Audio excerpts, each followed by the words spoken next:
Hello, this is Christina Barton. You're watching Black Tea News.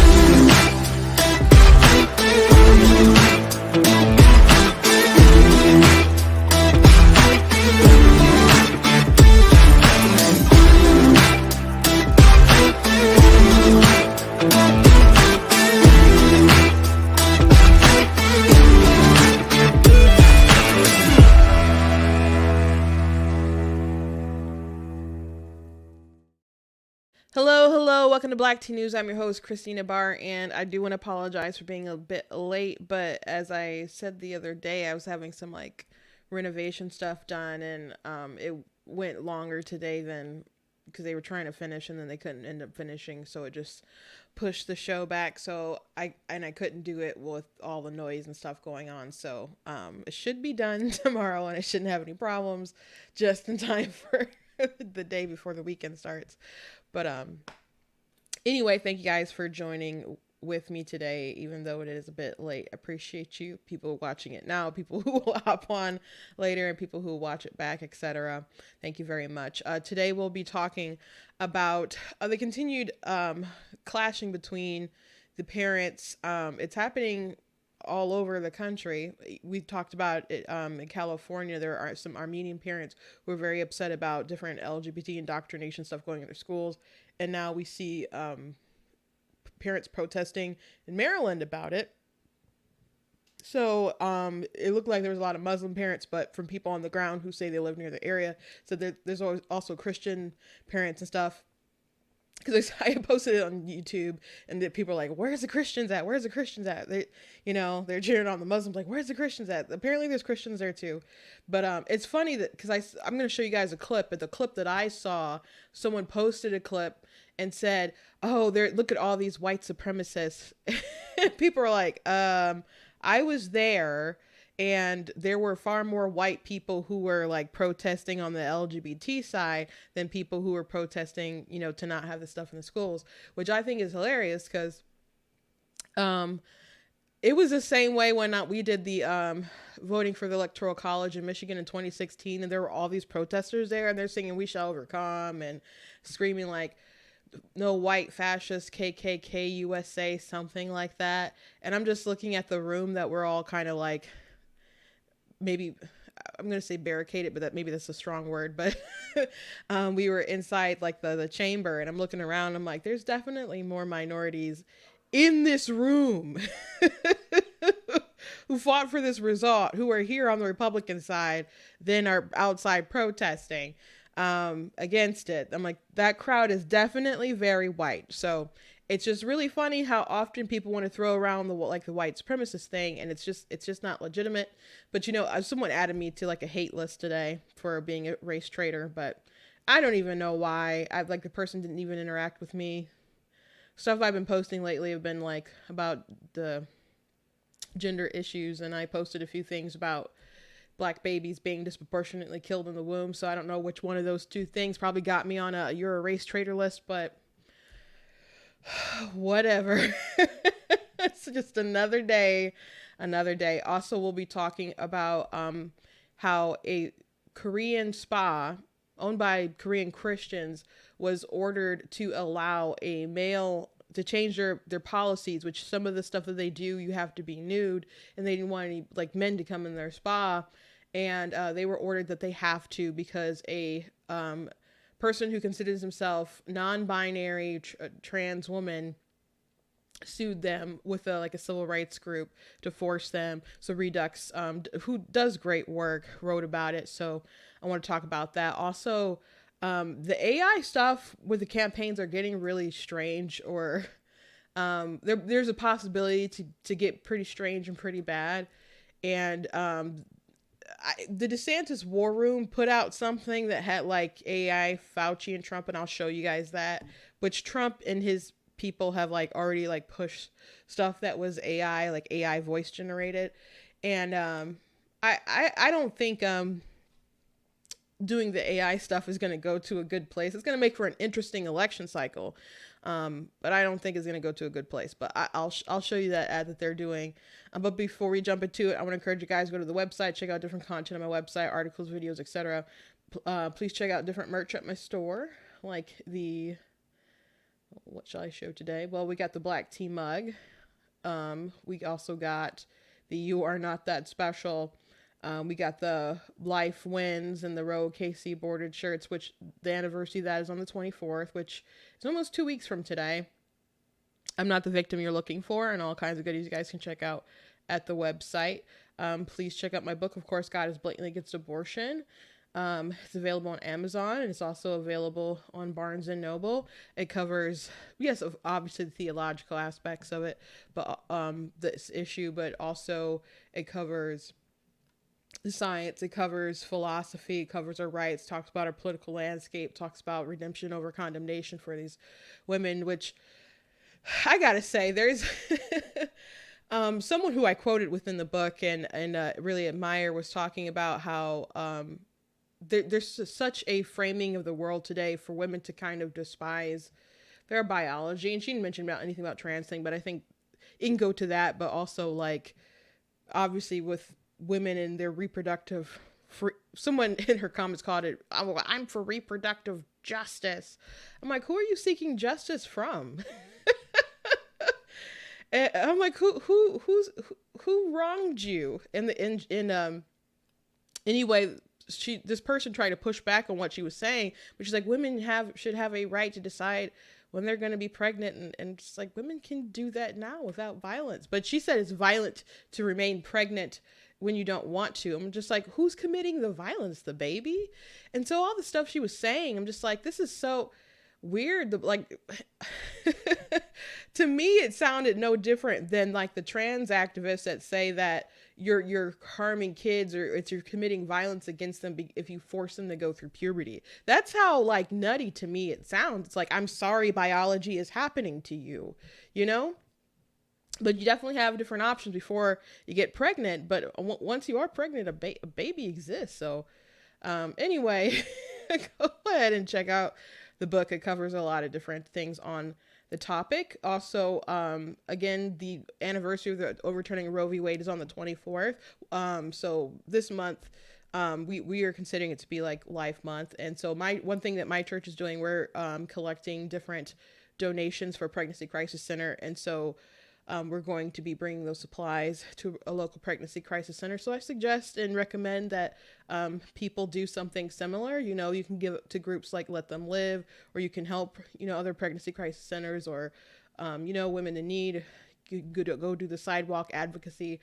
Let's do something besides, it's good to have these conversations, but let's also like continue building the life movement and, save not just the babies, but keep in mind these women who are basically reprogrammed to just fight for this philosophy.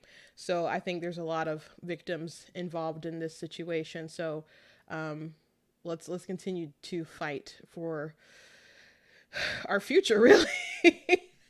Continue to fight for our future, particularly as a Black woman, since, like in my state,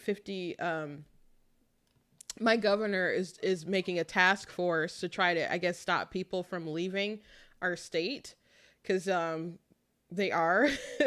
And so they're trying to figure out how to I don't know, make Michigan more appealing or something. But I know people who, I know quite a few people who like fled the state.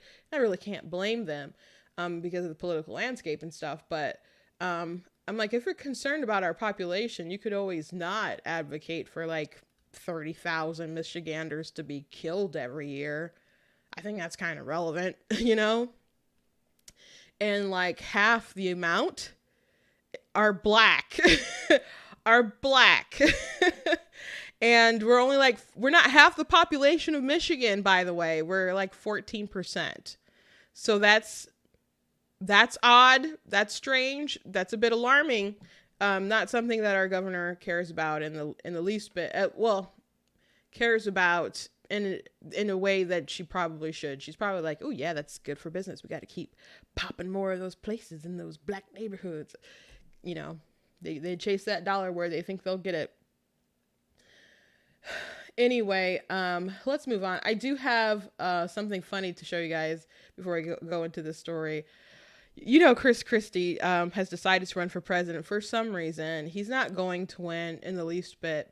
Side note, Marco Rubio was tweeting about people were talking about how Chris Christie like ended his campaign, and I guess he got defensive and had to like tweet like that's not what happened, and I ended up winning primaries afterwards. And if you weren't paying attention to politics at that time when he just kind of imploded, I think Chris Christie said something about him being like just someone who spouts similar rhetoric or robotic or something, I think maybe along those lines. And Marco Rubio said a line, and I think Chris Christie responded, and then Marco Rubio just repeated the same line that he said before, and we're like, oh no, he's broken. So it just looked really, really bad. But I think he was in the race for a little bit longer than that, but I don't know, maybe he seemed a bit defensive. That was a good moment for Christie, I guess, but they both had no, Christie definitely had no shot. I think Rubio had a better shot than he did. And I had a friend who worked for Marco Rubio, and I'm like, oh, I think you're kind of hitching your ride to a pretty good star. Because it seemed like he had some momentum, like he was a new kid or whatever, and he was going to have some money and other stuff behind him. And actually the Hillary Clinton campaign, in the Podesta emails, they talked about how they were concerned about someone like a Marco Rubio. They wanted Trump to be like the nominee because they thought it'd be easy to beat. But, history is history. But I just wanted to add that side note. If you haven't seen that clip of him like melting down, it's kind of amazing. So I probably wouldn't even mention it if I was Marco Rubio, to be honest. But Chris Christie came out, and this is the most disrespectful meme video. But I laughed out loud. I did. So I had to share, guys. And it was about our country and its future. And I wondered what our choice was going to be. Were we going to be small, or were we going to be big?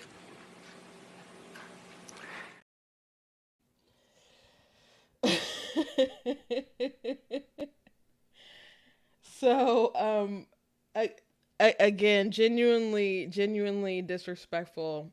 Whoever who made that meme, it was a collaboration. That wasn't someone on the Trump team, from what I could see, or that I'm aware of anyone being affiliated with the Trump team, but just disrespectful. But the Trump team did release like some kind of statement about Chris Christie, being like going at it with DeSantis, or maybe he was gonna be higher than DeSantis, and he said something about going to eat DeSantis's lunch, and I'm like, these people are rude because he's a big man. I'm sure they're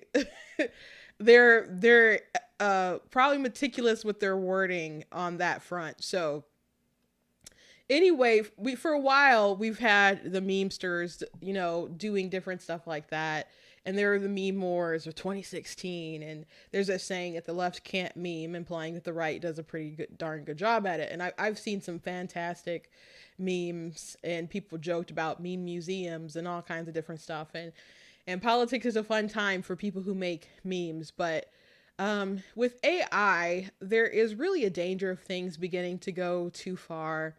If you can still tell things are parody, that's one thing. So when Trump announced, when DeSantis announced after he had his interview with Elon Musk on Twitter, when he had his announcement, which I didn't watch it live, so I didn't catch all the kicked out, issues that they had, the technical issues that are we on, or is it anyone listening, stuff like that, the awkwardness. I just basically caught the substantive interview portion, which I thought was pretty good. So, but I have a different perspective than all the people who were kind of watching live. Why wasn't I watching live? Because I was busy. I had other stuff to do, and I planned to watch it back. So I did, and I thought it was pretty substantive. But when the next day, I think it was when I did play a video that the Trump team put out, or at least I don't think they made it. I'm not positive if they made it, so I won't say they made it, but it definitely was on Trump's Instagram, and they shared it, and they used AI voices to make a chat with DeSantis and Elon and George Soros and Satan and some other figures to, basically be like, I guess DeSantis is conspiring with Soros and Satan. And, I thought that was wrong, but it was funny. I think I think it's one thing for memesters on the internet to make stuff. I think it's another for like that kind of stuff approaching like top of the, ticket kind of level. So I think but in that case you still knew it was a parody. Obviously he's not on a live with Satan or even George Soros, it's not going on the Twitter. But the DeSantis War Room put out a video, and I saw Tim Pool who had shared this and said he thought this was crossing a line. Other people were like, this is politics, it's not a big deal. But there's 2 AI pictures of Fauci, and Community Notes did like say that they were, or there's 2 or either 3, maybe there's 3 pictures of Fauci that are AI generated with Trump embracing him. Now, I think you can look at them and tell that they're not totally real, I think, but from a glance, maybe not.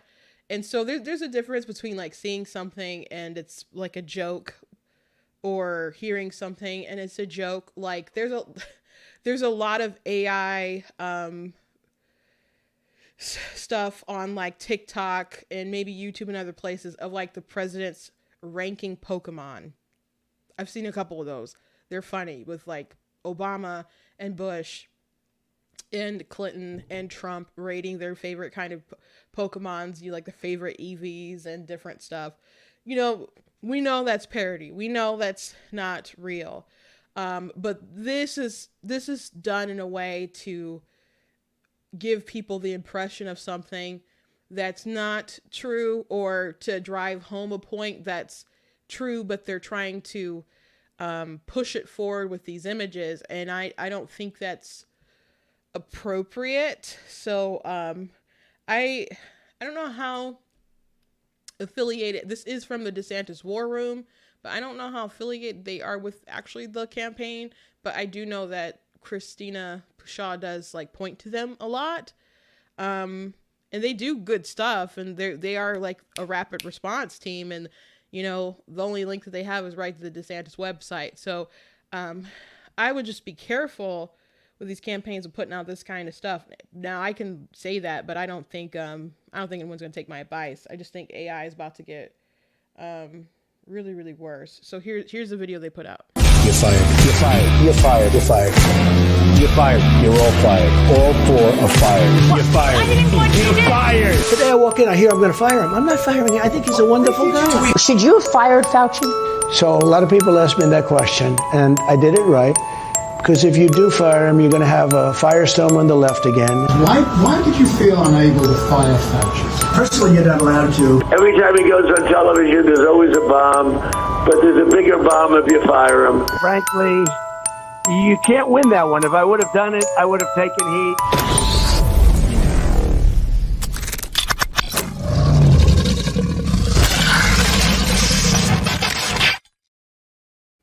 Yeah, so all the other stuff was like was legit, the different sound bites and stuff, at least from what I'm aware of and what I know.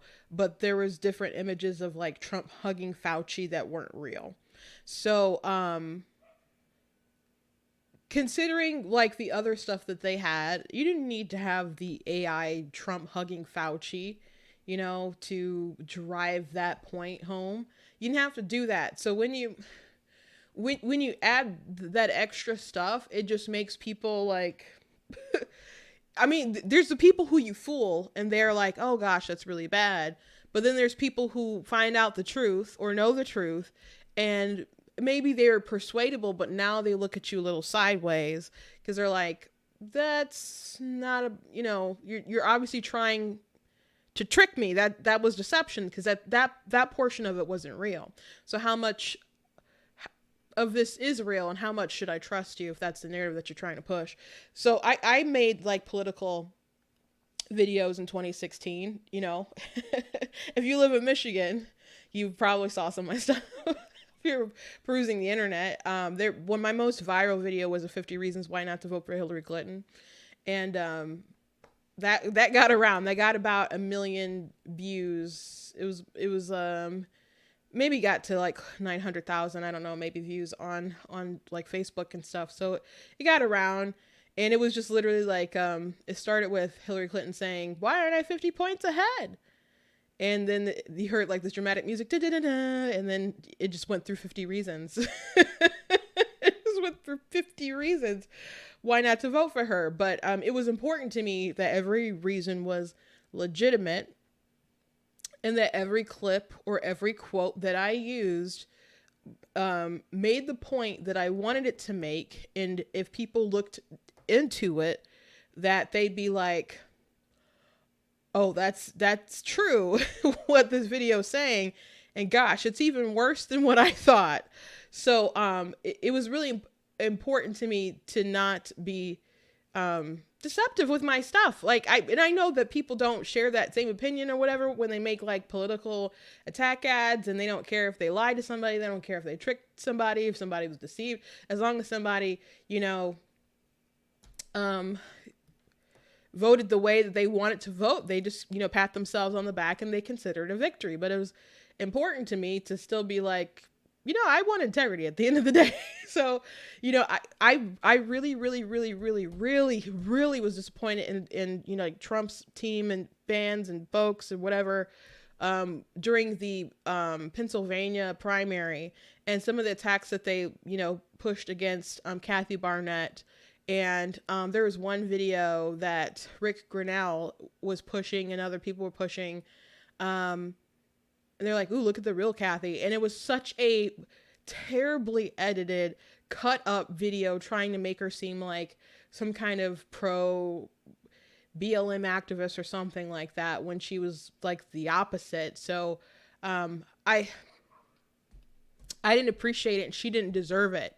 So and if you have to like go at somebody to win a primary, that's fine, but go at them honestly. I can't follow anyone. I don't care if it's Trump. I don't care if it's DeSantis. I don't care if it's Rubio, Christie, or anyone. I can't follow you down a rabbit hole if there's something like deceptive or something going on. Like, I'm going to call balls and strikes as I see them, and I'm going to be like, that was good what you did, that was bad what you did.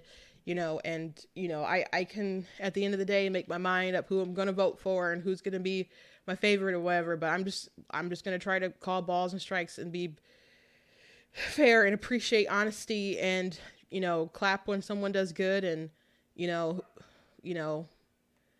if you do something that deserves a boo, I want a boo. So I think there's going to be such temptation with the AI stuff to cross the lines and do some shady stuff.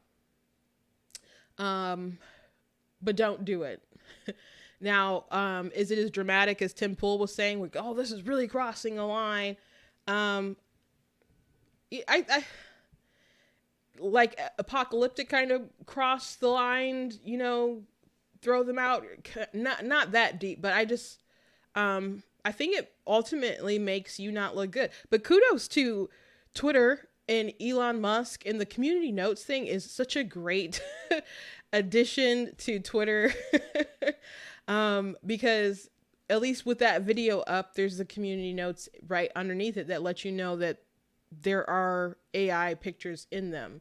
So that's very good, considering that people will continue to push it and push it and push it and use it.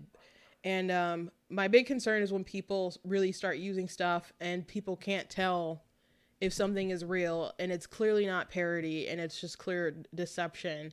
Now, will stations allow stuff to be aired if there's like full deep fake stuff? I don't know. I don't know. I don't know. I don't think maybe they would allow it quite to go that far, but people have put terrible ads on TV. But you know what? TV is really not the big thing, though. I mean, people see stuff on the internet and it gets shared, and like even stuff on your apps. I have like a YouTube Red subscription or whatever, like of premium stuff, so I don't see YouTube ads. That's probably how I would see a lot of stuff before. I don't see YouTube ads anymore, and I don't really watch much TV. So the most ads that I see are if I'm like over at my parents' house and watching, you know, something with them, like they're watching Family Ties on Peacock, and we watched like 4 episodes and saw so many commercials, it was ridiculous. But if I'm on an app, like me being on an app, like editing like a video or something on a program, and like between like the render time or something, an app pops up. So there's so many different ways to get to your audience, and I don't know if there's going to be a lot of barriers and restrictions. So I would like people to behave, I guess. Duke it out, certainly, but just behave. Just please behave. You know, I think enough with the Fauci stuff, Trump saying like, hey, they would have came at me if I fired Fauci. Like he said that stuff. Like he said that stuff. Like he was concerned about blowback. And considering, you know, he fired Comey, that's triggered the Russia hoax, you know, maybe that's in his head. Now, I'm not saying that he still shouldn't have like got rid of Fauci and stuff, but he certainly should have taken the reins on stuff more than what was going on. And if all of that happened once he was no longer in office, is Fauci undermined him, you know, and stuff anyway. So if you have Daily Wire, go watch Michael Knowles' documentary on Fauci. You know, it's some pretty interesting stuff, some sinister, some dark stuff. Someone who's been like continuously elevated. I'm not saying he isn't good in his profession or whatever, but he's definitely made some big blunders.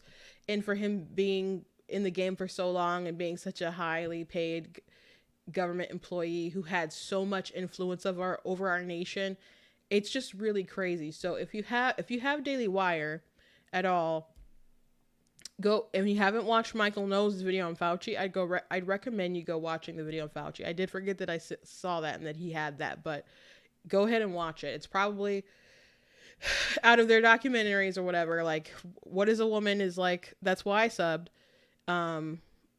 I really love the Clarence Thomas created Equal movie. If you have not watched it, I think everybody should go see it to just learn a bit about more him and his history and stuff. But the Fauci one is really good. I did see the Candace Owens one with the Black Lives Matter. It was pretty good, but so much stuff I already knew. I guess I knew a lot of stuff with What is a Woman, but I mean, it was still well done and stuff. But I think the most important portion of the documentary with Candace Owens was a segment when she broke down all the LGBT stuff in the BLM movement. So but go watch the Fauci thing if you can. Anyway, I'm gonna move on. So we talked a bit about in California, there was a bunch of Armenian parents who were very upset about the school having some kind of assembly about, they're going to read a book about different families, which included like LGBT families, and they're going to have a big discussion. And this is, of course, within Pride Month. So parents were very concerned. They didn't know what was all going to happen. So they were trying to talk to the administration and stuff, and they were kind of dodging and not being specific and about the different things that they would tell their kids. So this is a community that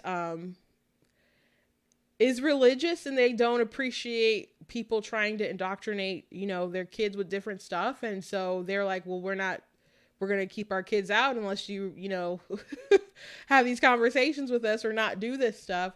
And so there was actually a video where like a fight had broke out. So I'm going to go ahead and play that.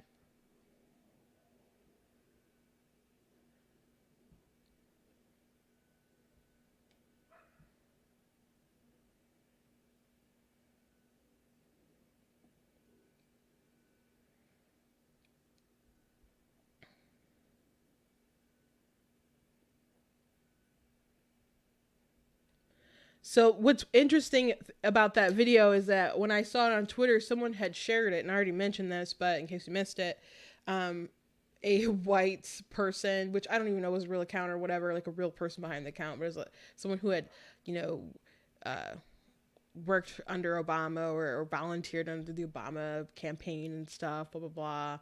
And, but she retweeted and said, these white supremacists are fighting these people, and it's like, are you sure about that?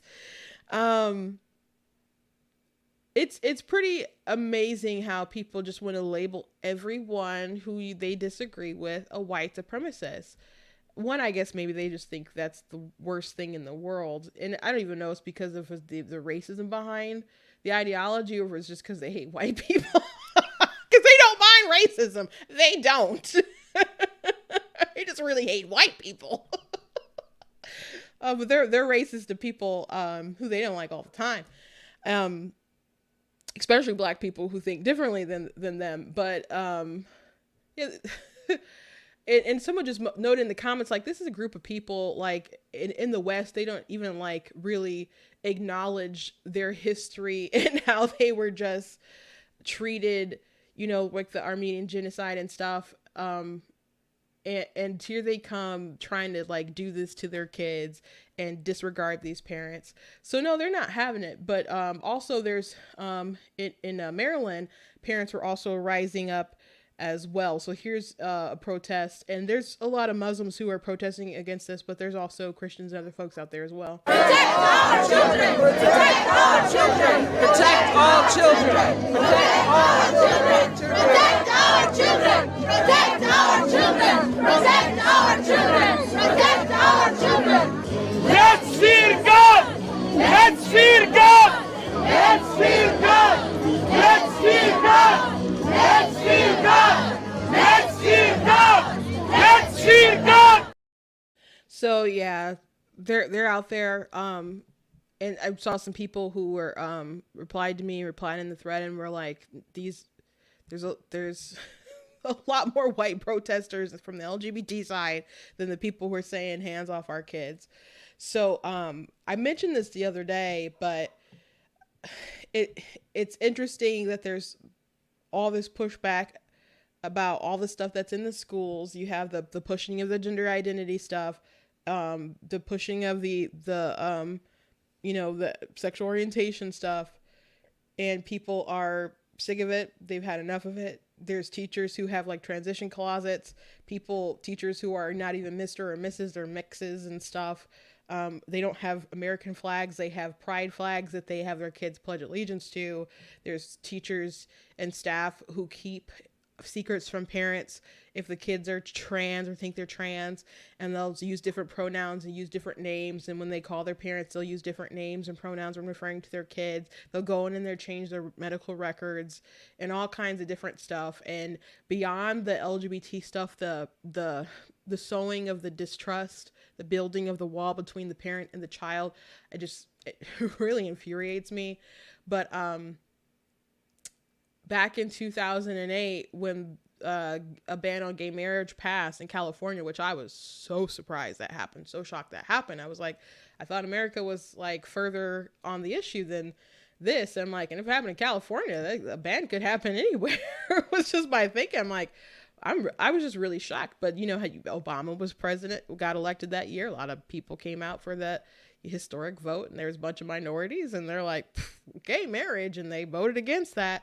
But and minority communities are very religious. They're you know, have more conservative kind of old fashioned values, though they might vote Democrat consistently. So they're, you know, a product of their own undoing, I suppose. But Democrats didn't want to support gay marriage, or not, like, I'm not saying like definitively like all of them, but there were Democrats who didn't want to support it because the yes campaigns for the ban was going around saying, if you vote for gay marriage, then they will teach this stuff in your kid's school.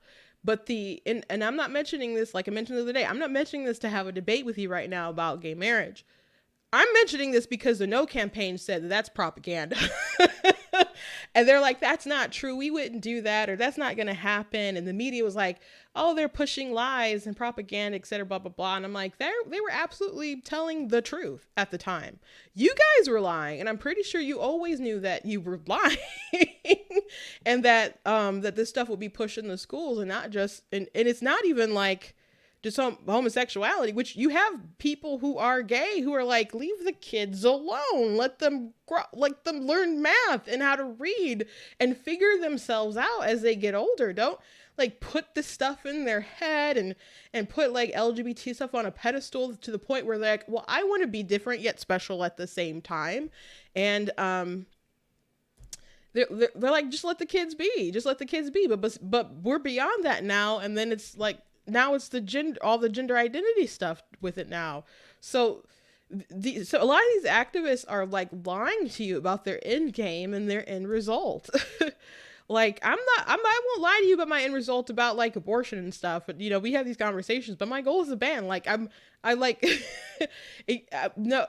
no like wall of deception. Like I tell you where I want to go with that. But there's people who, back then, they were telling you that it wouldn't be in the schools, and they absolutely knew that it would be in the schools, and it was happening at that point for other states that had, you know, legalized it. So whether you think that that's a good thing that should be in schools, that's not really the discussion. The discussion is these people flat out lied to you and acted like the right-wing people were crazy and lying about the whole thing. Well, they weren't. It's just, you know, slippery slopes are real slick, and the right-wing evangelical people just keep proving to be right and right and right.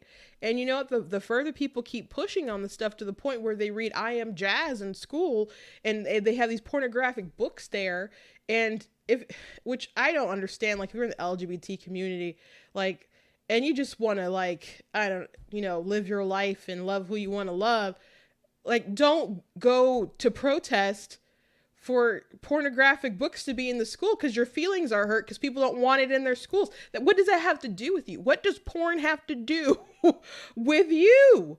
What does the child porn have to do with you? That is so weird.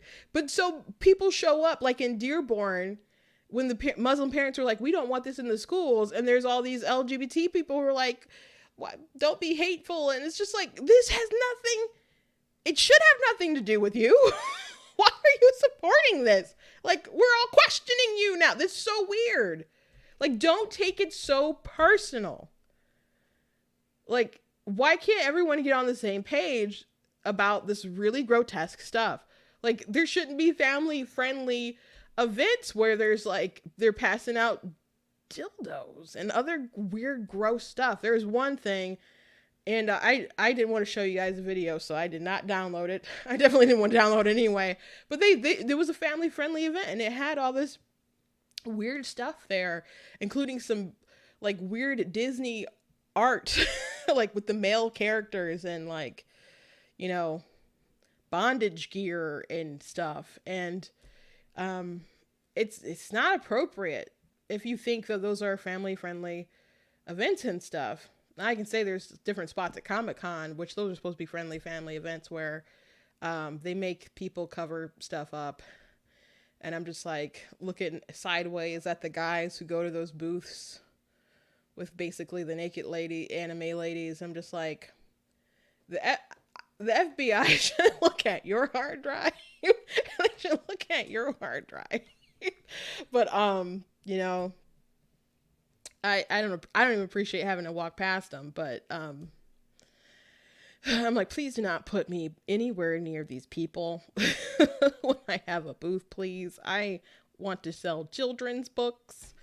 But that kind of stuff, like someone today was going back and forth with me about pride stuff, and that wasn't how the conversation started. I'll back up in a minute, but they're like, we celebrate pride for our freedoms and stuff, and I'm like, oh, is that why there's men beating like naked, wearing chaps, and other men just slapping and beating their naked butt cheeks on like cars as they drive in parades? And then they admit it, like, well, I don't like the kinky stuff in pride. It's like, that's so much about pride. I don't know how it is in the UK, because he was from the UK, but I'm like, there's a bunch of weird crap in the US that people are pushing. If you're from the UK and you're watching, you can let me know if there's a bunch of weird, grotesque stuff that happens, you know, in your refined, fancy streets. But there's weird stuff. And the Washington Post, I think it was about maybe 2 years ago now, wrote an article. It was an opinion piece, but they posted it. They you know, they published it, and it was like, why children need to see kink at Pride. And what other reason is there besides you being a pervert? Now, I did read the article, and I think I read it. We went over it together at the time, but the reason why so many people want this stuff is because if you get the kids and you normalize it for the kids, then you basically just ingrain it within society. You change today's minds, you change the thoughts of the future, the minds of the future. So that's why a lot of the stuff, they want your kids, and they've been going after your kids with they put all these activists in the schools. Like, you look at so many teachers, like, why are so many even weird? There's still good teachers in places, but I don't think it's like how it used to be. I don't think it's like how it used to be. Frankly, I would never, ever put my child in a public school. And I would just never. We were homeschooling, but I know eventually they'll go after that as well. Because they legit think that they can raise their children better than you're going to. But the more that they push with this stuff, though, Axios put out some kind of article today, and talked about, they did a survey on a share of U.S. adults who say that they would be comfortable learning that a friend uses gender neutral pronouns by a select religion. And the numbers are all, lower than 50%, with the exception of the Jewish community. I'm going to share my screen really quick so you guys can see.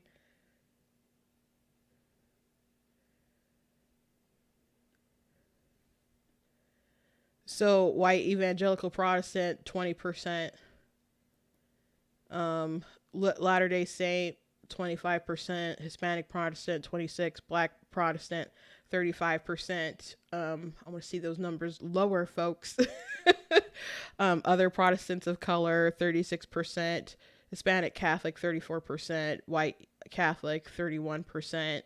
So does that mean, I guess the Catholics are a bit more tolerant of it, I guess.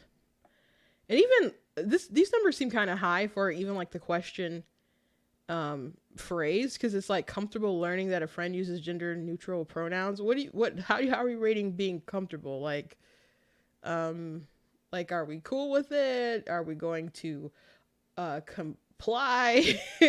I don't know all what that word means, I guess. White mainline non-evangelical Protestant, 35%. Other non-Christian religion, 43%, and the highest was the Jewish community at 50%, which a lot of them would be pretty liberal. So it looks like a lot of religious people, I don't know how they're trying to spin this, but it looks like a lot of religious people aren't into the pronoun game, playing the pronoun game. So if they're not into playing the pronoun game, they're definitely not going to be into a lot of different other stuff. Back to the fellow who I was going back and forth with, which I'm going to do a TikTok about this, I suppose, but there was a picture of Dylan Mulvaney in a cover of a magazine, and some people were like, oh, even if you don't like him, you got to admit this is really cool, like the photo of him. And I'm like, I kind of think he looks like a creep. And then some people got mad, like, you look like a creep, and And someone was like, she looks great. I'm like, and then I did a gif of Austin Powers saying, it's a man, baby. And then he started to lecture me because I'm a black person. Guys, did you know that I'm a black person?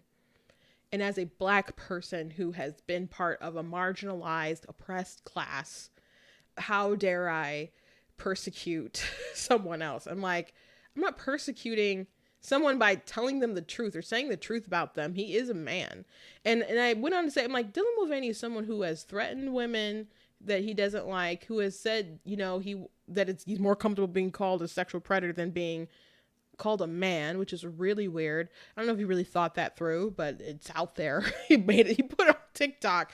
And he wanted to, he thought it should be illegal to call him a man. So I'm like, this is like someone who wants to literally violate my God-given rights. And you're coming at me with that like crap. And I'm like, him being trans, if you even want to believe that he is legitimately trans or not just like doing this for attention or whatever, he's not well in the mind regardless of whatever you say, but whatever his end game is. But I'm like, it's not the same thing as being black. You deciding to go get surgery and hormones and live your life a particular way isn't the same as just me existing as a black person. It's like, it's not the same. And then we also got into it back and forth with him as well. I'm just like, it's also not the same. Me being a black person is also not the same as how you decide to express your sexuality. That's still not the same. Like, I'm enough with like the leftists coming and saying, well, how dare you think this as a black person? Like, it's not the same. It's not the same. I don't think it's the same. You're not gonna, it is a propaganda technique. There's a book called After the Ball that refers to a lot of this stuff. It is a propaganda technique to make people like feel about the civil rights and black people, what they went through, and try to relate it to the gay movement and stuff.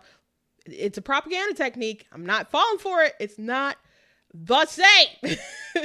It's not the same. And I'm like, and he's like, well, I can't change that I'm gay. I'm like, okay, but your sexual attraction is the same as me being sexually attracted to someone, and you can choose to act out those your sexual ways, to do sodomy or whatever, and that's like you making a choice to do that. It's like me making a choice to either do that or, in my case, I'm celibate. I'm like, but it's still not the same as someone being black. And he's like, you don't know what it's like to be gay. But then he had the nerve to just when I said Dylan's not being persecuted and he's a man, and he said no, she's a woman and you have no right to say that. And the last thing I said, I'm like, what makes him a woman? And he didn't answer. But I'm just like, how can you go off on this rant like, you don't know what it's like to be gay? And I'm like, but you don't know what it's like to be a woman. I'm like, you don't know what it's like to be a woman, and neither does Dylan. Like, it's just really amazing to me, the audacity to go that route. But it is what it is. Speaking of the plights of womanhood nowadays, Redux did an article following a story about a Korean woman spa that's going to erase their biological woman policy because he got with a human rights complaint, got with human rights organization, and they issued a complaint against this spa. So this is where all of this is going. This like celebration, uplifting of all this stuff. And they get these activist judges to affirm that, and they get their folks to vote a particular way with these judges, and they kind of force it in. And with it being forced in, they continue to normalize it while they're pushing this stuff in the school. And it's just about a demoralization of our society. And women are going to keep getting the back burner with this stuff. And this story is a really good example. And this is a minority business. This white trans person has gone against this Korean Christian business, and they are being forced to change their policy. And we'll get to that in the story, but he might not even been a customer, because nobody from the spa even remembers him like interacting with them. So who knows if he was actually like even discriminated against personally by even being a customer or trying to be a customer who couldn't go in or interact with them at all. But people will push this like they push stuff with the like the Jack Phillips cake stuff. Like, you can just let people be and go to your own spa, but they want to make people obey. It's not about liberty if only your liberty matters. It's not about liberty if your liberty requires the oppression of someone else for you to function. That's not how it works. Like, if people cared about liberty in the Jack Phillips situation, they'd be like, okay, well, they obviously have the freedom and liberty to deny you making a cake for your special occasion. But people don't want to say that. People don't want to do that. They would say, no, they need to do it because X, Y, and Z, blah, blah, blah. No, you don't care about their freedom of association, their freedom of religion, their freedom of expression. You don't care about all that stuff. You just care about your freedom to not be offended. That thing doesn't exist. It doesn't exist. Anyway, let's read this. So that's him. And they got some posts. They searched out these social media posts. I realized something important today. I'm more woman than any TERF who will ever be because I am intentional woman, whereas they are only incidental. If you don't know what a TERF is, it's a trans exclusionary radical feminist. I've been called a TERF many times. I'm not actually a TERF because I don't really identify as being a feminist, but a Seattle court has ruled that a female-only nude spa lacks the constitutional right to bar males from their facilities. That decision comes after the spa sued the Washington State Human Rights Commission, which had forced them to change their sex-exclusive policy due to the complaint of the transgender patron. In May of 2020, a trans-identified male submitted a complaint to the WSHRC alleging discrimination on the basis of his gender identity. Haven Wilvich had sought a membership at the Olympus Spa in January of 2020, but had been denied on the basis that he had not undergone gender reassignment surgeries and his penis was fully intact. In the complaint, Wilvich alleged his application to use the facilities at the spa had been rejected after staff told him that transgender women without surgery are not welcome because it could make other customers and staff uncomfortable. The Olympus Spa, which has locations in Linwood and Tacoma, and is a Korean-style health and wellness facility. The spa requires nudity in some of the areas, and as such has been reserved for female clientele. Which this is obvious, but I'm just thinking about this as I'm talking about this, and I'm like, this is something. If you have a spa, and you're all female spa, and you come in and you want to enjoy and you're going to need to derobe or something, or you go in the bathroom or locker room or whatever, and there's a man there fully intact, naked, and you expect the staff to do something and the staff can't do anything. And some people understand like the staff can't do anything. They'll be mad at the law, whatever. Some people just be mad at the staff or don't want to go to that spa anymore because of the men around with their genitals out.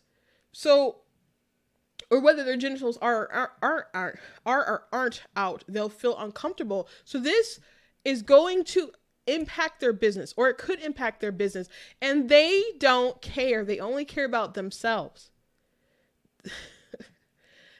This is not right. This is immoral what people are doing, and people cheer it on. These sick individuals who have no right to this space. The owner of the spa, Myun Woon Lee, and the spa's president, Sun Lee, are of Korean heritage and modeled the spa after the tradition of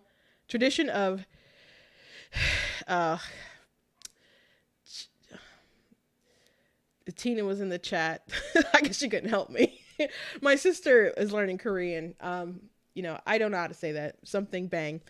They are also Christian and cited their faith as a reason why they did not wish to accommodate males in their facility. In March of 2021, the WSHRC served the spa with a notice of complaint of discrimination and asked the owners to respond to the claim that they had acted in a discriminatory manner, suddenly drafted the statement standing by their woman-only rule. And it's also expensive to do this lawsuit stuff anyway. So another added expense to just something that's not unfair. Something that is unfair that they shouldn't have to do. Suddenly explained that the Olympus was a family-owned women's Korean traditional health spa and noted that the nudity was required for certain procedures. We firmly believe it is essential for the safety, legal protection, and well-being of our customers and employees that we maintain adherence to this adaptation of a females only rule, Sunli wrote, and also providing education on the culture traditions of that Korean word. He concluded the response by indicating that Olympus Spa was willing to consider a review of its current biological female-only policy, but that we were unwilling to remake the haven we have worked so hard over many years to build and preserve simply for the sake of promoting gender neutrality. 2 weeks later, the WSHRC ruled that the spa had violated Washington anti-discrimination law, stating that the female-only policy denies services to transgender women who have not had surgery because their physical appearance is not consistent with the traditional understanding of biological women. The spa disputed the veracity of Wilvich's claim, asserting they had no documentation showing Wilvich had ever applied to enter the facility and that no staff members could recall ever interacting with him. But the WSHRC upheld the ruling and offered the spa a pre-finding settlement agreement to avoid prosecution. The pre-finding settlement required the spa to remove all references to biological women on their site and provide staff with inclusivity training. So they had to do darn indoctrination training. In March of 2022, which, by the way, a lot of these companies that do like the Coca-Cola had the Be Less White stuff, or stuff that Disney has, like corporations all over the place have these really, really woke trainings, and a lot of them do it to like just not get sued with stuff. So they take up different programs that they have different folks lay out that are really, really woke, like Abraham X. Kendi stuff or D'Angelo stuff that are just really, really, really woke. So if you're wondering why all these companies are doing it, they're just, some of them are trying to just get ahead of the curb. Some of it's for their, their I don't know, social credit score, I guess, but they're making this spa do inclusive training. And again, this is a Korean-owned, family-owned business, and they're Christians as well. In March of 2022, Olympus Spa sued Andretta Armstrong, the executive director of Washington State Human Rights Commission, asserting that the actions taken against them violated the First Amendment rights to free exercise of religion, freedom of speech, and freedom of association. But a Washington District Court dismissed their lawsuit on Monday, upholding the ruling by the WSHRC and affirming that the measures taken to prevent the spa from having a female-only policy were lawful. The court ordered Olympus Spa 30 days to amend their complaint and refile.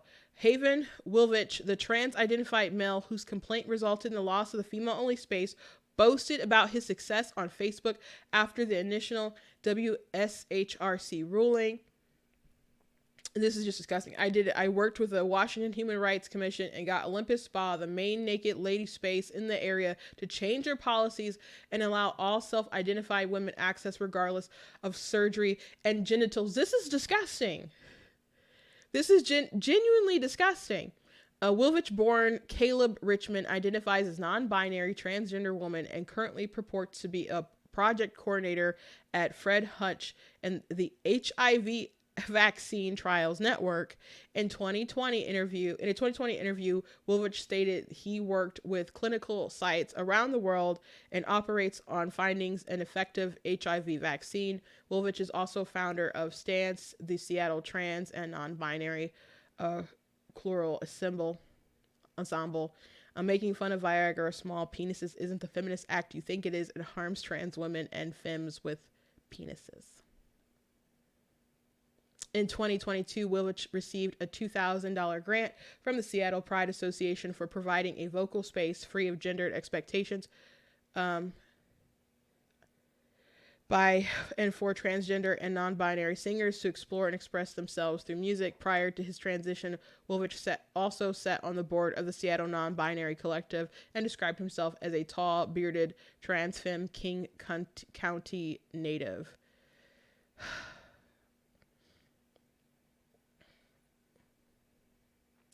In 2018, Woolwich was featured on a Futurism podcast wherein he lauded the idea of trans-identifying males being given uterus implants for the purposes of giving birth. The podcast description reads, when Caleb Woolwich read about the first woman in the U.S. to have a baby via uterine transplant in early December, they were stoked. Woolwich, who uses pronouns they, has always wanted to give birth and never had a uterus. Woolwich is quoted saying, the whole process of building that bond with a child through this period of pregnancy, through the trauma and joy of childbirth, through being there for their first moments in the world. I have so many strong emotions come up when I imagine being able to do those things. Olympus Spa is the third Korean spa in the United States to come into the crosshairs of the gender ideology debate over the past 2 years. In 2021, a Korean spa in California made international headlines after a trans-identified sex offender had been granted access to the woman's facilities in accordance with the California state law. That's the We Spa. Oh no, I guess that's a different one. We Spa establishment in Los Angeles was a subject of viral attention after a video recorded a female patron began circulating on social media. In the video, the woman confronts a spa staff because of a nude male who was exposing himself in front of women and girls in the woman's changing room. I wonder if that's the same incident that they're talking about with We Spa. I mean, I definitely remember the We Spa. The incident was initially dismissed as a transphobic hoax by progressive commentators. Yeah, and I remember them saying it was a hoax, but would later be verified by police, who issued a warrant for the arrest of Darren Agi Moranger, who is a registered sex offender. Moranger was arrested on December of 2022. Earlier this year, a trans-identified male launched a lawsuit against a Korean spa in New Jersey, alleging discrimination after he was told he could not use the female changing rooms. Alexandra Ali Gobert was denied access to the women's section of King Spa and Sauna in Pilates Park on the basis of sex, a move he claims was a violation of New Jersey law against discrimination. I don't know where that is in New Jersey, but yeah, I didn't hear about that one. I knew about the We Spa incident. But what's with them going after the Korean spas? What's with them going after the Korean spas? So that's America. That's America right now. So I've said this a lot, and I'll keep saying it. Why is it that women have to lose on this issue? And the left that are just like, we have to protect the others and uplift the others and stuff. And, you know, a lot of these folks aren't the ones having it. The minorities, which a lot of them are very religious, they don't like all this stuff being like pushed on them. There's people who are gay and even trans who don't like all the stuff being pushed. But you going into a woman's area where you don't belong and they're naked and you're happy about women not being able to have a naked safe space is really disgusting. And I'm a big stickler on the bathroom issue. I think if you are a male, you don't belong in the female space. And I don't care if you can pass. Now, if I can't tell, like, what are you going to do about it? Like, what am I going to do about it? I understand that. But if I do know you're a man, even if you're passable, I'm like, I would be like, you're not supposed to be here, dude. And people who I respect have pushed back and are like, well, do you think, they'll be safe in the men's bathroom? And I'd wager that most men's bathroom, the answer would still be yes. But if we're always going to go that route, then we have to keep asking the question about what about how they feel in the spas, in the locker rooms, in the prisons. So if you're saying we always have to look and prefer the man over the woman when it comes to female spaces, I think that's messed up, guys. And you can disagree with me, but there's a trans man really happy right now that he's going to be able to go in the naked space for the ladies. So this is madness. This is madness. Anyway, thank you guys for joining me today. Please go to blacktnews.com, check out different content on my website, articles, videos, etc. If you like what I do here, please leave a donation. Consider leaving a donation at blacktnews.com. Every little bit helps, whether it's a gift of $10, whether it's $20, $50 or more. I very much appreciate it if you can do that. If you're watching, on YouTube, Facebook, you could do stars, and YouTube we do super chats and stuff, but it's very much appreciated if you can. I know, like, Biden, inflation, all that stuff, it's pretty hard for a lot of people right now. But if you can, thank you. But I thank you guys for watching. I thank you guys for commenting. All that stuff does really help. So thank you guys so much. Check out different merch that we have at the store as well. And check out my book, of course, Guys Blatantly Against Abortion. If you guys have read any of my books and you liked my books, please go ahead and review some of my books. And I have lots besides, my nonfiction book about abortion. I have actually 17 books altogether. That's not my newest picture with all 17. I don't have that uploaded, but this is a picture with me and with 15 of my books. So I have a new one I need to upload, but I worked obviously really hard through the years on this stuff. So usually I do like a birthday video about all my books. I guess I'll have to film that because my birthday's on Saturday. My birthday is on Saturday. So this is my children's middle grade book. Kids tell me it's epic, and I know some of you have picked it up for your kids and they really liked it, really enjoyed it. So if you go to Black Teen News and you go to the page where it says merchandise, there's a banner at the top that has my book websites. My book's on it. It'll take you to my book website. But if you search my name, Christina L. Barr, on Amazon, you'll find my stuff. But my book website is ninjadustpublishing.com. So I'll just pop that on the screen really quickly. Ninjadustpublishing.com. So that's where you can find all my books and more about them. God bless you guys, and I will see you tomorrow. Thank you so much for being part of the chat.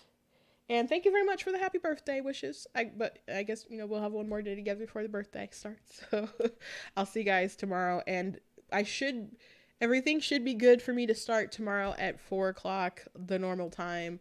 Thank you guys for your patience. As there's like renovation stuff going on. But I should be able to start tomorrow at 4. So if not, then something has gone awry, and I will post on like Facebook or YouTube or something.